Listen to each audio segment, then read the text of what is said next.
সন্ত্রাসীদের গুলিতে গেল বছর নিহত হয় লক্ষ্মীপুরের যুবলীগের সাবেক সাধারণ সম্পাদক আব্দুল্লাহ আল নোমান ও জেলা ছাত্রলীগের সাবেক সাংগঠনিক সম্পাদক রাকিব ইমাম। হত্যার ঘটনায় বছর পার হলেও প্রধান আসামি আবুল কাশেম জিহাদিকে এখনও গ্রেফতার করতে পারেনি পুলিশ। এতে ক্ষুব্ধ স্বজনরা। দাবি, মামলা তুলে প্রতিনিয়তই বাসাবাড়িতে এসে হুমকি দিচ্ছে আসামিরা। সিলন ফ্যামিলি ব্লেন্ডের কড়ালিকার আর সতেজ স্বাদের পারফেক্ট ব্লেন্ডে স্বপ্নেরা মেলুক টানা। সন্ত্রাসীদের গুলিতে নিহত ছেলের কথা বলতে গিয়ে এভাবেই কান্নায় ভেঙে পড়েন রাকিব ইমামের মা আমেনা বেগম। ক্যান্সারের সাথে লড়াই করে বেঁচে থাকা বাবা রফিকুল্লাহর আর্তনাদে ভারী হয়ে ওঠে পরিবেশ। আমরা কিভাবে জীবন যাপন করি আমাদের উপরে আল্লাহ জানে, আর আমরা জানি একটা ছেলে নিয়ে গেছে, আর একটা ছেলেরাও দমকায়। যার মুক্ত 10 জন আসামি অ্যারেস্ট করছে, 10 জন জামিনে আছে। বাকিগুলোর কোনো অ্যারেস্ট করার কোনো পদক্ষেপ প্রশাসন এই যুদ্ধে নিতেছে না।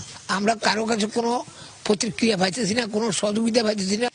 আব্দুল্লাহ আল নোমানের এই ছোট সন্তানের কাছে বাবার স্মৃতি বলতে এখন আছে শুধু এই সমাধি। আধিপত্য বিস্তারের জেরে 2023-এর 25 এপ্রিল সন্ত্রাসীদের গুলিতে মারা যান লক্ষ্মীপুর যুবলীগের সাবেক সাধারণ সম্পাদক আব্দুল্লাহ আল নোমান এবং জেলা ছাত্রলীগের সাবেক সাংগঠনিক সম্পাদক রাকিব ইমাম। জোড়া খুনে স্তব্ধ হয়ে যায় পুরো নগরী। 1 বছর অতিবাহিত হচ্ছে, এখন আমাদের প্রধান আসামি সহ আরো গুরুত্বপূর্ণ কিছু আসামি এখনো ধরাছোঁয়ার বাইরে। প্রশাসন এখনো তাদেরকে আইনের আওতা আনতে পারে নাই।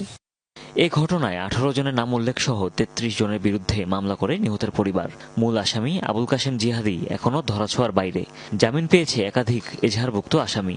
সন্ত্রাসী বাহিনী মামলা তুলে নিতে বাড়িতে এসেও একাধিকবার হুমকি দিয়েছে বলে অভিযোগ পরিবারের।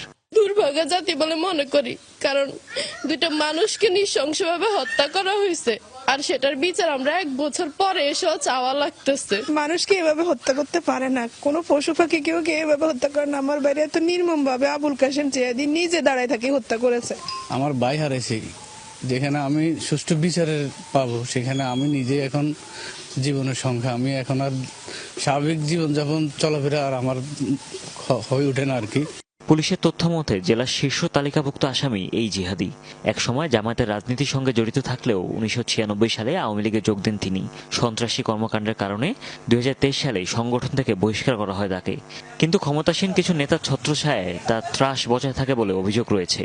সাহেবের সাথে কয়েকবার কথা বলছি, কর্ণকুণ্ড থানা ওসি সাহেবের সাথে কথা বলছি। মামলা অগ্রগতি নিয়ে মাননীয় প্রধানমন্ত্রীকে অবহিত করেছে। কিছু খোঁজ খবর পাচ্ছি তার সম্পর্ক, যে এলাকায় সে কিছুটা অস্থিতিশীল পরিবেশ তৈরি করার মতো কিছু যোগাযোগ সে রক্ষা করে চলছে।